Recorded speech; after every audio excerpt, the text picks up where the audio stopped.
Bonjour à tous.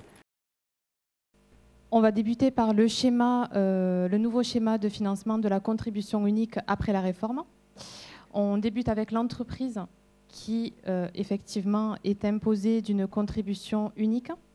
Donc, pour cette année et l'année prochaine, ça sera toujours les opérateurs de compétences qui s'occuperont de collecter cette contribution. À partir de 2021, c'est l'URSSAF qui s'occupera de la collecte. Pour les taux de cotisation de la contribution unique, on a deux taux par rapport aux deux sections d'entreprise. Pour les plus de 11 salariés, on est à 1,68% et pour les moins de 11 salariés, on est à 1,23%.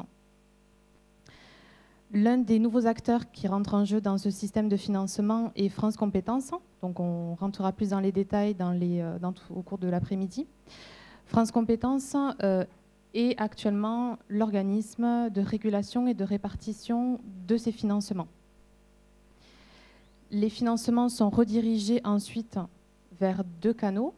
Le premier, c'est vers la formation professionnelle continue et le deuxième est vers l'apprentissage, l'alternance.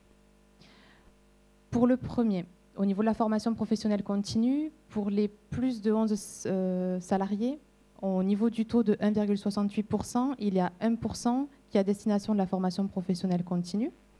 Et pour les moins de 11 salariés, le taux est de 0,55%. Cette contribution est reversée à différents organismes. Le premier, c'est les organismes à destination donc, du Conseil en évolution professionnelle, donc qui sera détaillé effectivement cet après-midi. Le Conseil en évolution professionnelle, c'est un dispositif d'accompagnement personnalisé pour les salariés pour monter des projets de reconversion aux projets professionnels. Le deuxième organisme, c'est la Caisse des dépôts, avec le financement du CPF, qui est le compte personnel de formation, ce qui remplace le DIF qui s'est terminé à la fin de l'année 2014. Jusqu'à la fin de cette année, c'est les OPCO qui auront à la charge encore ce financement. À partir de l'année prochaine, c'est la Caisse des dépôts qui reprendra la main. On reste toujours donc dans le CPF. On a le CPF de transition professionnelle qui, lui, sera géré par les CPRI, qui est les commissions paritaires régionales interprofessionnelles. Le troisième dispositif, c'est le PIC, donc le plan d'investissement des compétences, qui est piloté par le ministère du Travail. Les financements vont aller vers l'État, donc vers les conseils régionaux et les pôles emploi. Et les derniers dispositifs, donc le financement des plans TPE moins de 50 salariés, donc ce qui correspond au plan de développement des compétences, et une partie du financement de l'alternance, qui ira donc à destination des OPCO, des opérateurs de compétences. Ce qu'on peut voir, c'est qu'effectivement, les plus de 50 salariés sortent un peu du champ des financements, mais seront toujours assujettis au financement de leur contribution unique. Donc voilà pour le taux de la formation professionnelle continue. Le deuxième canal, c'est au niveau de l'alternance, donc le 0,68% pour les deux sections d'entreprise, donc les moins de 11 et les plus de 11 salariés. Donc 87% vont directement à l'alternance, donc financement des contrats de professionnalisation, le niveau dispositif qui est la Pro A, et le financement des contrats d'apprentissage, qui à partir de l'année prochaine sera financé par les opérateurs de compétences, mais également par la région.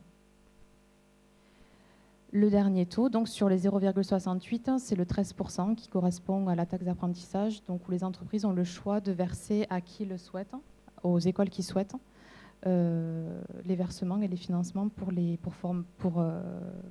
formations initiales type scolaire ou étudiante.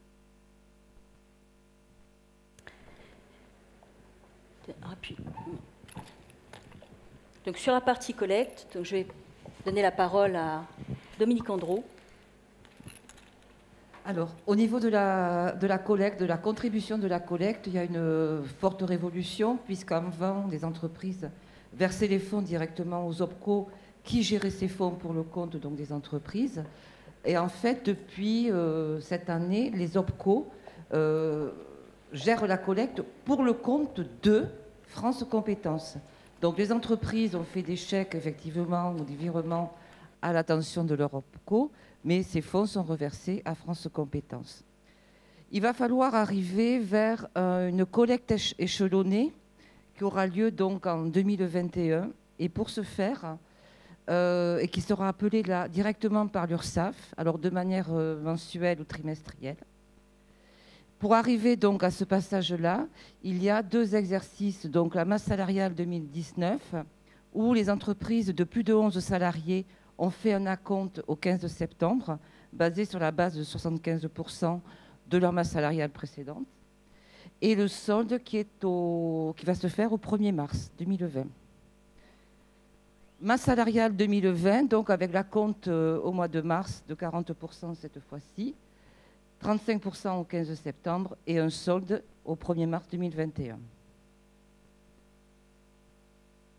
Voilà. Et après, donc, c'est l'URSSAF qui prend le relais, ou la MSA pour le domaine agricole. Voilà. Et donc, ce qu'il faut bien retenir, c'est qu'effectivement, là où la collecte se faisait à année N+1, maintenant, on sera à année N, donc très rapidement. Voilà.